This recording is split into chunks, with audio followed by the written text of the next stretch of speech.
అందశ్రీ ఇంటి పక్కన ఉన్నటువంటి సమీపంలో వ్యక్తులతో మనం మాట్లాడదాం. ఆయన ఎప్పుడు చనిపోయారు, ఎట్లా జరిగిందన్న దాని మీద. అమ్మా చెప్పండి, మీరు ఈ పక్కిల్లేనా అందశ్రీ ఇంటి? ఎదురుంగా ఇల్లు మాదేనండి.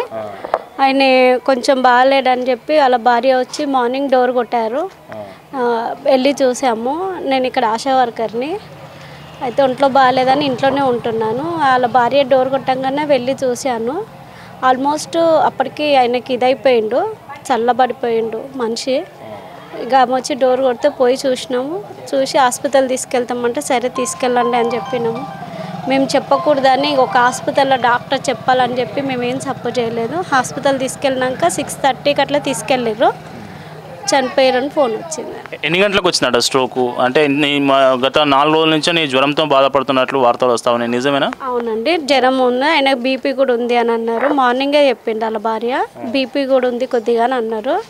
బీపీ ఎక్కువయ్యే చనిపోయినట్టుండు. నేను పల్స్ చూసినప్పుడు అయితే ఏమి లేదు, మనిషి పల్స్ చెక్ చేశాను, హార్ట్ బీట్ కూడా చూసినాము, ఏమి లేదు, చనిపోయింది. మీరు చూసే టైంకి ఎంత టైం కంటే ముందు జరిగిపోయి ఉండొచ్చు? అంటే స్ట్రోక్తో ఆయన కింద పడి ఉండొచ్చు? అది తెలియదు కానీ మినిమమ్ ఒక మనిషికి 45 మినిట్స్ టైం పడుతుంది. ఎందుకంటే బాడీ టెంపరేచరు తగ్గడానికి 45 మినిట్స్ పడుతుంది. మేము వెళ్ళేటప్పటికైనా చల్లబడిపోయింది, మొత్తం చల్లబడిపోయిండు. అంటే కొంచెం టైం పట్టి ఉండొచ్చు మాకు తెలిసి, ఎందుకంటే 5:45, 6కి అట్లా అయ్యి ఉండొచ్చు. మేము పోయేవారికి చల్లబడిండు. మళ్ళీ కాళ్ళు చేతులన్నీ ఈడ్చుకుపోయి ఉన్నాయి. వెంబడే హాస్పిటల్ తీసుకొని వెళ్ళారు వాళ్ళు. అంటే జ్వరం వచ్చినా కానీ ఎక్కడ చూపించలేదా వాళ్ళ కుటుంబ సభ్యులు? చూయించారు, తీసుకెళ్ళారు, చూయించారు. అది హాస్పిటల్ తెలియదండి. ఎక్కడుండి అన్న అన్న ఎక్కడ ఉండంటే హాస్పిటల్ తీసుకుపోయినాం రా, హాస్పిటల్ తీసుకొస్తున్నాం, ఇంటికి తీసుకొస్తాము రేపు పొద్దున అని చెప్పి అనేటోళ్ళు. ఎప్పుడు అడిగినా అదే చెప్పేటోడు. ఇంకా అన్న కలిస్తే బాగున్నావు అమ్మ అనుకుంటా పోయేటోడు. కానీ ఇంకా మేము ఎక్కువ మాట్లాడకపోతుంటాం. అన్న ఎవరితోడైనా సరిగా మాట్లాడు.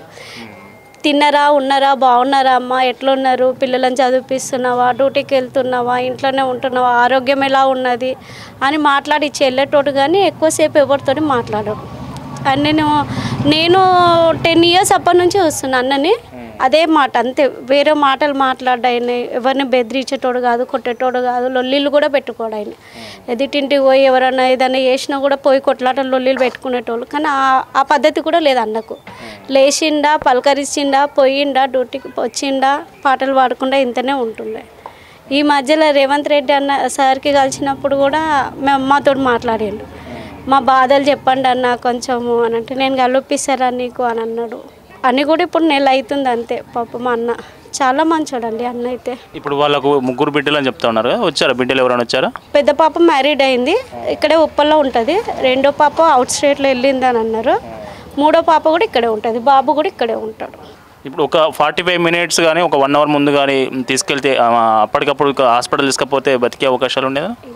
అది మనం చెప్పలేమండి, అది దేవుడికి తెలుసు అది.